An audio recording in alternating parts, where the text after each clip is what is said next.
Scott Anthony is a strategic transformation and disruptive innovation expert. The author of several books on innovation, he regularly writes for the Harvard Business Review and named one of Inc. magazine's 7 breakthrough business thinkers.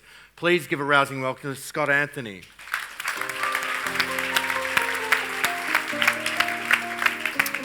Thank you very much, and good morning, everyone.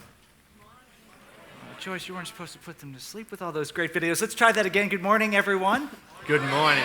This is a very tough group to follow here. I'm going to try to continue some of the threads that we've talked about so far this morning and introduce a couple new ones as well. Can we get my slides up here? Can we go back one slide, please? Sorry, I clicked ahead.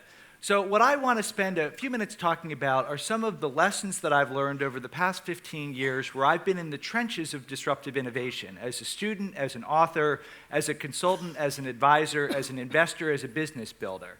It's a little bit challenging to go third because you got to follow up 2 great acts. The one benefit that I had is I did have 45 minutes to think about whether I could pull off that gold jacket the dancer was wearing this morning. I came to the conclusion decidedly no, but there you go. I'm actually going to start my story not with my formal experience working on these concepts of disruptive innovation, but the first time that I truly stared a disruptive change in the face. We got to go back in time to the year 1994. Let me get you into a 1994 frame of mind. This movie came out in 1994. What movie is this? Shawshank Redemption, one of my favorite movies. Just a tip, when you see this slide again, we're at the end of the presentation, so you'll know that you're done with me. Shawshank Redemption came out. A big moment in media happened in the middle of that year. Who recognizes this? OJ, what car is he driving? Pop culture moment. White Ford Bronco, very good. This was a big moment in media. This was the first time the news networks broke from what they were supposed to do, which is cover news, to cover all the minute-by-minute, second-by-second trivialities that really do not matter. This was the moment where the crawl was born as well, the thing that goes underneath your screen today. This has changed the face of media. This is what it looks like when we turn on our TVs now. Even more importantly, at the end of 1994, Mark Andreessen and his team introduced this. The Netscape Browser. For the first time, the layperson could access the World Wide Web. This transformed the face of media, leading to lots of industry change and turbulence. I was on the front line of this change. You see, at this moment, I was the managing editor of a newspaper. Now, you might see the picture here and recognize this is not the New York Times or the Wall Street Journal that I was the managing editor of. No, I was working for my college newspaper. I went to a school called Dartmouth College. It's located in the middle of nowhere, New Hampshire, about 2 hours away from the closest big city, Boston. A big news story in Hanover, New Hampshire would be considering adding a new stop sign to the town. I think there are 3 at the moment. But still, we took this very seriously. We had a staff of 50. We had revenues of about $250,000 US. We published this paper somehow 5 days a week. And there we were on the front line of a seismic shock to our business. So what did we do? The first thing we did was to hesitate. Our first reaction to the internet wasn't excitement, it wasn't wonder, it wasn't opportunity, it was terror. Our business model was based on subscriptions. We had a good sense that with this new technology, that business model would get decimated. It turned out we were right. So we paused, just like so many companies around the world pause in the face of a disruptive change. Well, we got over that. After all, we were college students. No board of directors, no shareholders. It's the time in our lives where we can take wild and crazy risks. Bill Gates drops out of Harvard, gives the world Microsoft. Zuckerberg does it again, gives the world Facebook. Page and Brin at least graduate to give the world Google. We did none of these things. Instead of reinventing, transforming, driving in new directions, we every week took the best stories from the newspaper and put summaries of them online. The intent wasn't to do something different. It was to find people going through the web and get them to click on the big button that said, subscribe to the print version of the newspaper. Interestingly enough, I can replicate this story with just about any disruptive change, but Kodak mirrors this almost perfectly. A little known fact about Kodak, after Steve Sasson invented that technology, Kodak didn't ignore it. They actually invested very heavily in the technology, commercialized digital imaging in 1990 after about $5 billion of investment in today's terms. The challenge was they never got the business model right.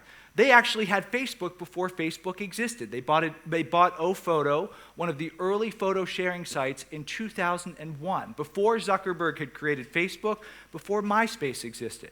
It was 2 hops to create something that today would be tens, if not hundreds of billions of dollars of value, but they missed it.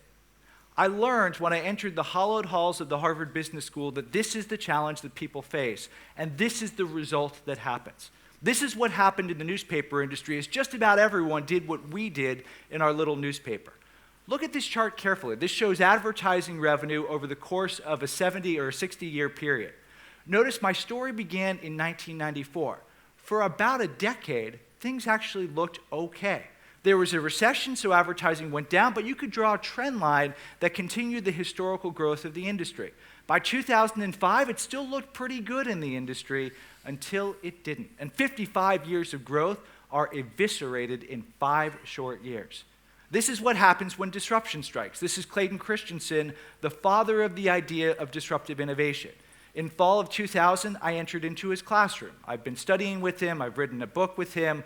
We've worked together now over the past 15 years trying to address the challenges and opportunities of disruptive change.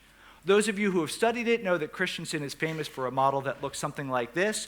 I'm not going to go through the details of this model. Instead, what I wanted to do is give you my very simple definition of disruptive change. I'm going to ask you a poll question, so get ready with your Zeetings app. Then I'm going to tell you 2 lessons that we've learned in the trenches of disruptive innovation. This is how I define it, as simply as I possibly can. A disruptive innovation is one that transforms what exists or creates what doesn't by doing one of 2 things. First, disruptive innovations take things that are complicated and make them simple.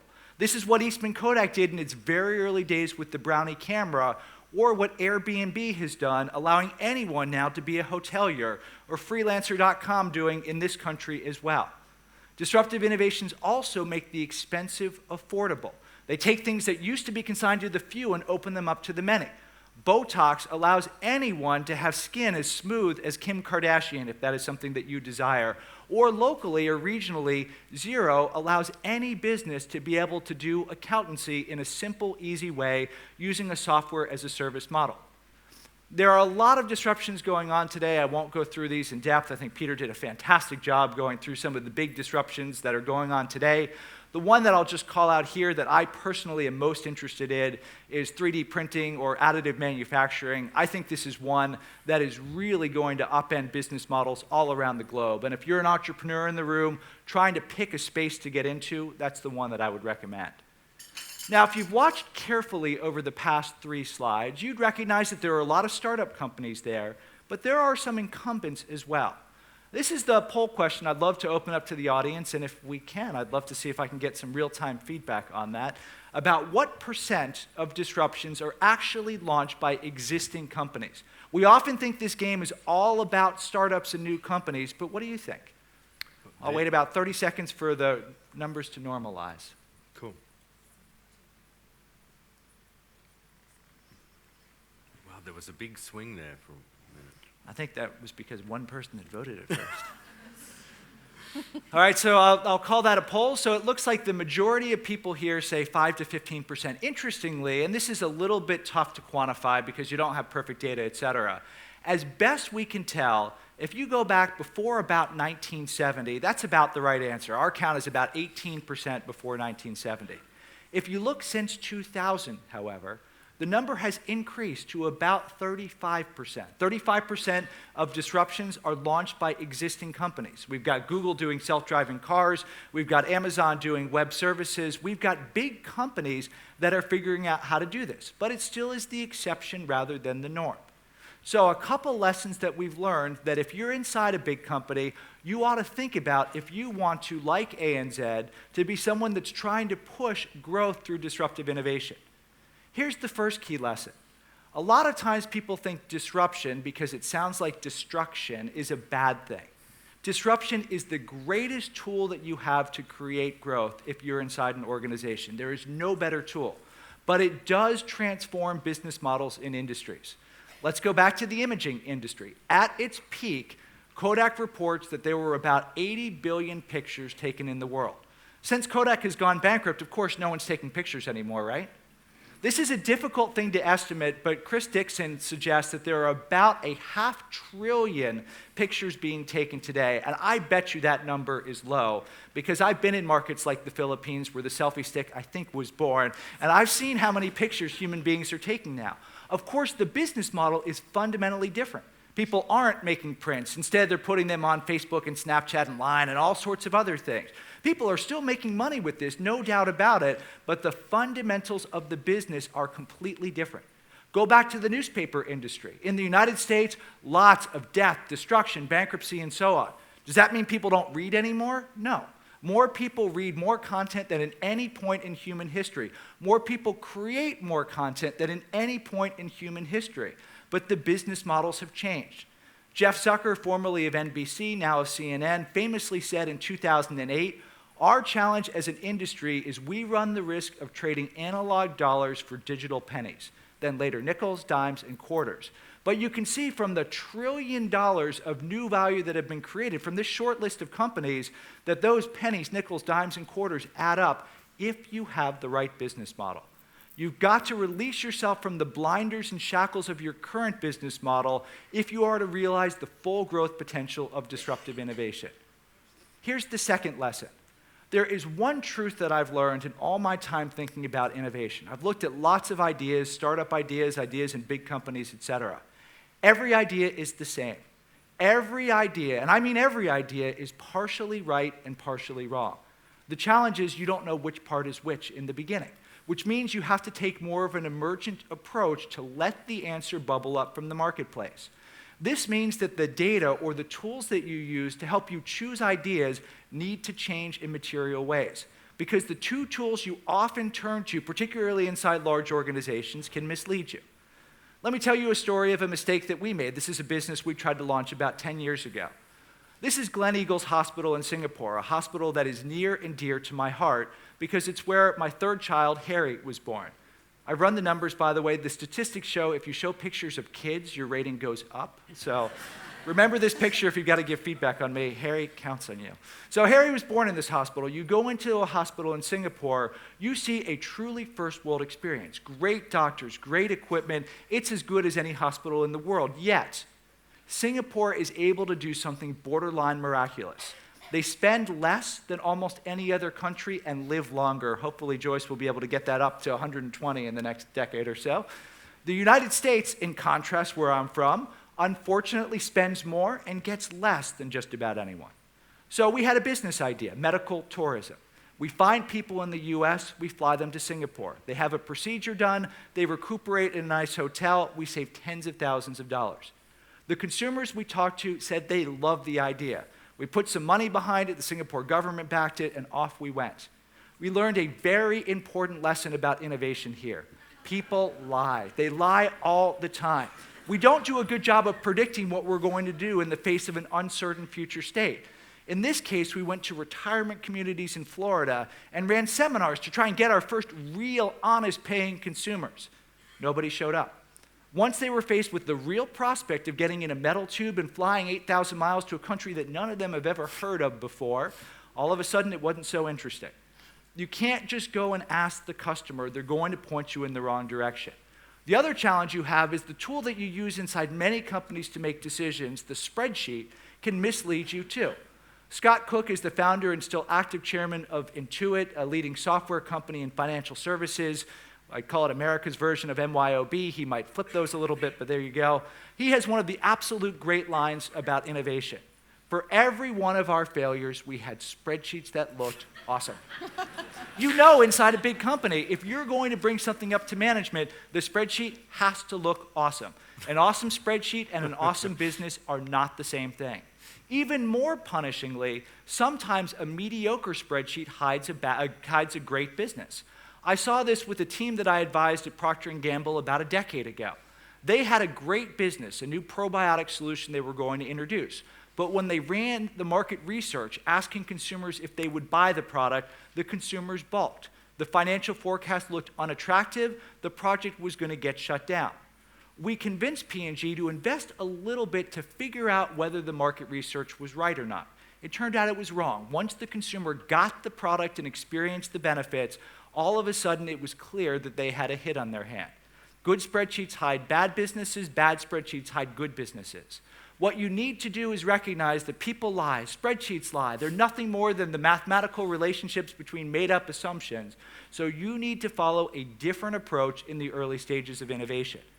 In my book, The First Mile, I lay out 2 acronyms to help with this. I'm going to step through the 2 acronyms, then provide a final piece of advice, and then I'll be done.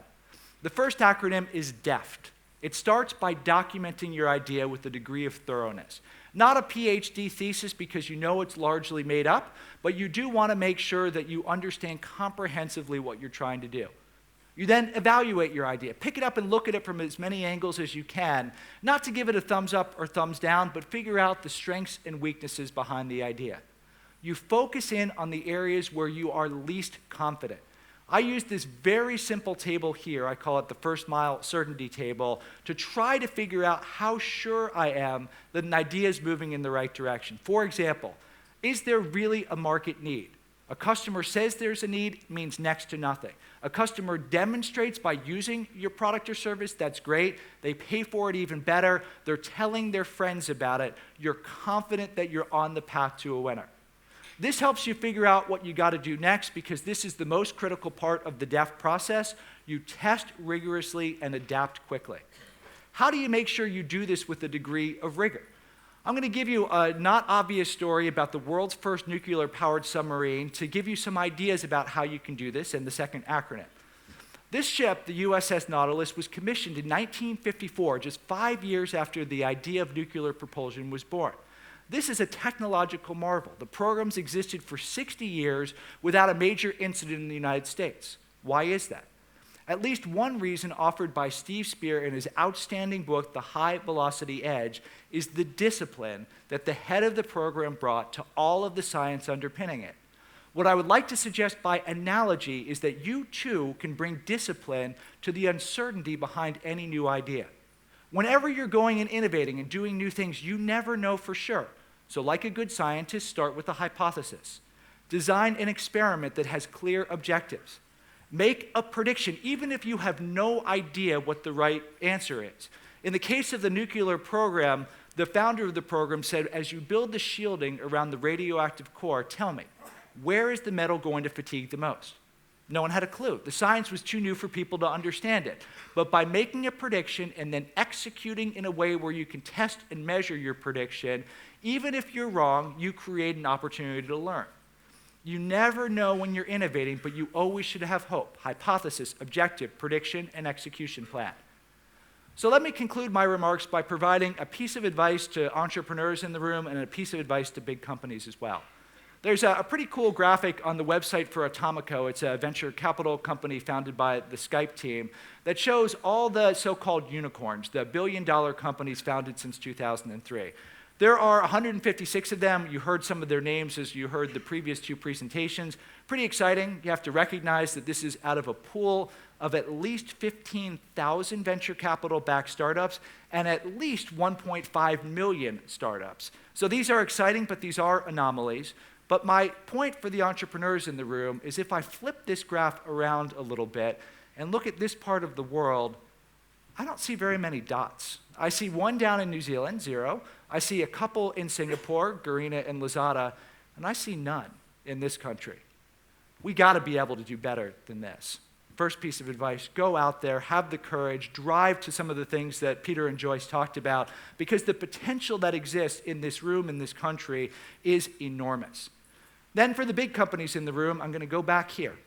This is really hard stuff. The biggest challenge that you're going to have in a big company is managing a disruptive change. You will have to change the very essence, the very soul of your business. And it's very easy to say, too hard. I'm not going to do it. I'm just going to batten down the hatches and focus on my business.